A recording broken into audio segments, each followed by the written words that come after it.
And then shortly afterwards, a Christmas special came out that was produced by George Lucas, in which all of the participants in Star Wars were It doesn't exist. It doesn't exist. No. What if I were to tell you that I had a little piece of tape right now? Star Wars is one of the most recognizable and fervently adored franchises in history, with movies, books, cartoons, and comics that have kept fans enthralled with the series for nearly 5 decades. Because of the sheer scope of the Star Wars universe, there are inevitably a few missteps here and there, and while the prequels, the special editions, and even the new trilogy have their share of detractors, you'd be hard-pressed to find anything more infamous than the Star Wars Holiday Special. That's the spirit. You'll be celebrating Life Day before you know it. The universal revulsion for this bizarre variety show means that a lot of people before me have taken a swing at this, but rather than making another video that simply marvels at the absurdity of it, I think it's worth asking, how did this happen in the first place, and how has it affected the franchise ever since?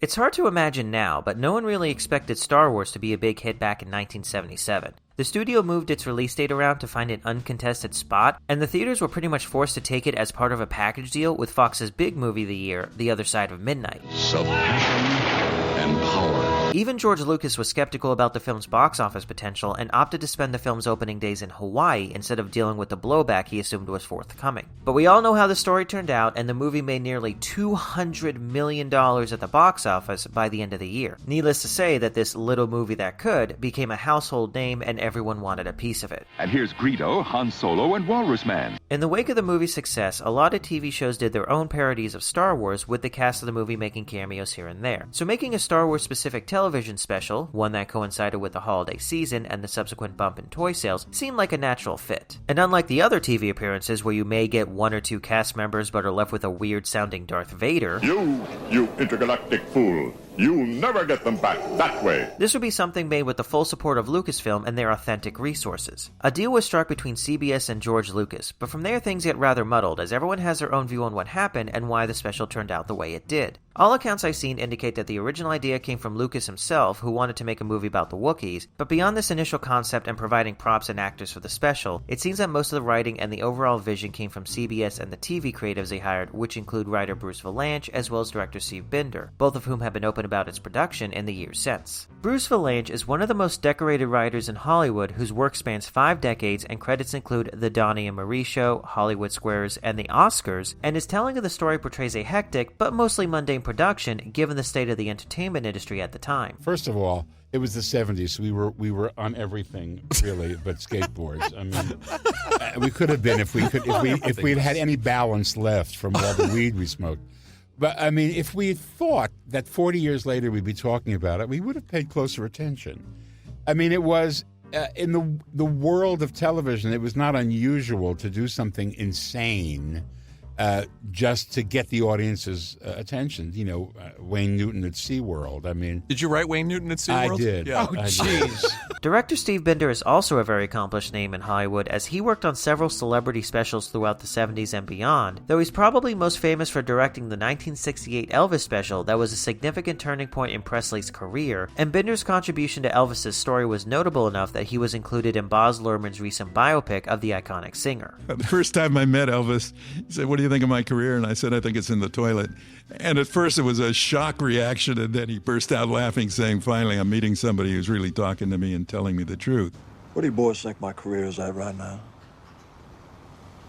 Well, it's in the toilet, Elvis. Binder clearly has a fondness for the special that few others share, but I guess you can hardly blame him, as he was brought on to wrangle this thing after they blew their budget filming 2 segments, and in the process got to direct Hollywood stars like Harrison Ford, Carrie Fisher, and Mark Hamill. It may not have been Elvis, but it was still a pretty big deal at the time. So I had no voice in the script opened with a good 10 to 15 minutes of the Chewbacca's. Yes, it's very weird. With bear sounds and lumpy and itchy. Well, lumpy. The guest stars were also veterans of television, and some had very close ties to CBS, as B. Arthur and Harvey Korman had recently concluded their roles on Maude and The Carol Burnett Show, respectively. Supposedly, Cher was supposed to be in the role that was eventually played by Diane Carroll, which makes sense given that the Sonny and Cher show was a CBS production, but she may have had a medical issue that kept her from being a part of it. So it was full of Harvey Korman and originally Cher, but she'd had a little surgery and she couldn't do it, and so Diane Carroll, who fit into the costume, that she's Bob the MacLeod fantasy, was the fantasy sequence. With little guidance from Lucas beyond his initial pitch, the cast and crew of the special set out to make a 70s variety show with Star Wars elements instead of something that felt authentically like Star Wars. And so when the special aired on November 17th of 1978, it left many fans befuddled rather than enthralled, and the special was subsequently lambasted by critics. Since then, the special has become a punchline, not just for fans, but for everyone involved with the movies who found themselves appearing in it. We started to watch it, and it is so bad, it's not good. I mean, it's painful. It's dental work.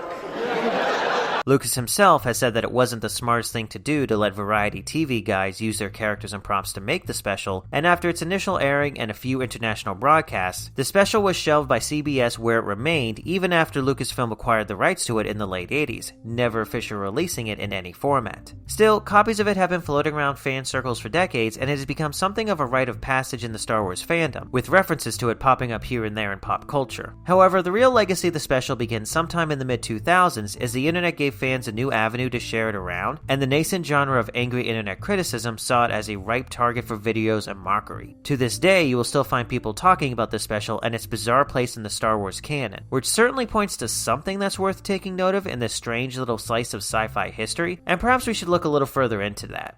Whoa!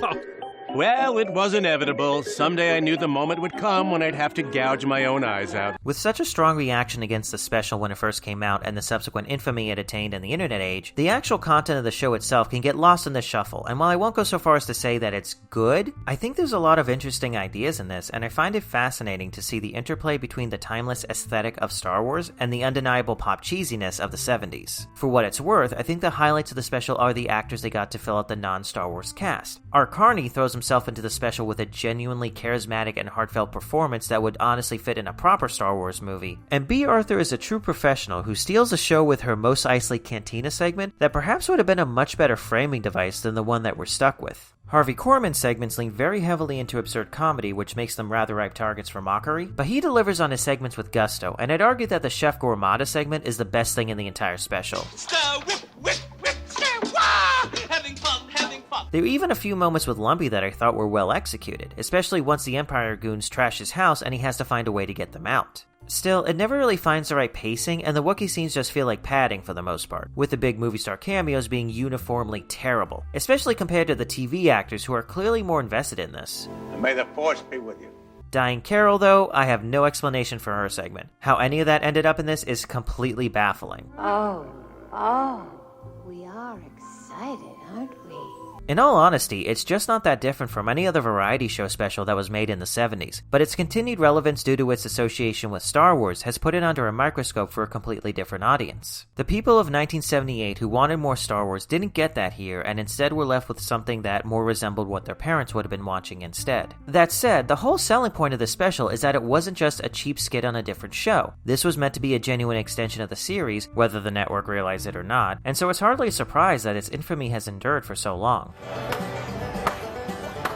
To me, though, the story does have something of a happy ending. Despite the criticism and derisive jabs that people have taken at it, some of it has managed to stick in the overall Star Wars canon in undeniably positive ways. While the Disney purge of the expanded universe has removed a lot of content from canon, Life Day is still recognized as a holiday in the Star Wars universe and has been referenced several times since the acquisition. I was hoping to be free for Life Day. Disney has also made their own Star Wars holiday special, albeit in Lego form, and while the plot is vastly different from the original, it is once again about celebrating Life Day and even has an appearance from Chewbacca's family. It's actually a fun little movie, and it's certainly overindulgent, but I think comes close to what fans would expect from something that's supposed to be a Star Wars themed holiday special.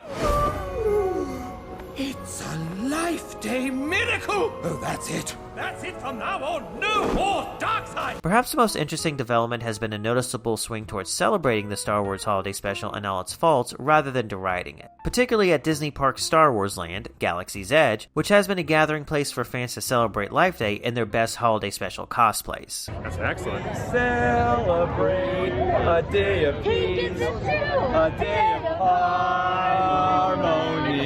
You gotta hold that note. Sadly, that's about where Disney's appreciation for the special ends, as they still have yet to release it either on home media or on Disney+.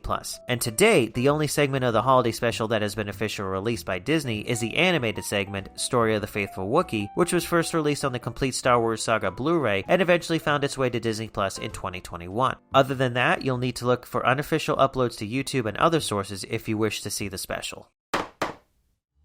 It's hard to pin the blame on any one person or group for this special's failure, and I'd attribute most of the problem to bad timing. Lucasfilm just didn't have the resources to devote its full attention to this special as they were working on The Empire Strikes Back at the time, and so the television crew was left to its own devices when putting this thing together. Without a strong influence from the creators behind Star Wars to drive the direction of this special, the people left in charge just went with what was familiar for the format and simply threw some Star Wars paint on top of it, while the network did little to inform audiences of what to expect, namely that this wasn't going to be a big budget Hollywood production. The end result is something that is certainly watchable if you have any fondness for that era of television, but we're long past the point where the content and the relative merits of the special itself are what drives its long-standing infamy. To me, as with all things Star Wars related, I prefer to focus on the positives than dwell on the negatives. And it looks like the holiday special has had its fair share of positive influences on the franchise and the fandom. Sadly, it looks like Disney will honor Lucas's wishes for the special to never be officially released, but the fans have more than stepped up to keep it accessible to those who wish to seek it out, and its relevance to the franchise has only grown in the decades since.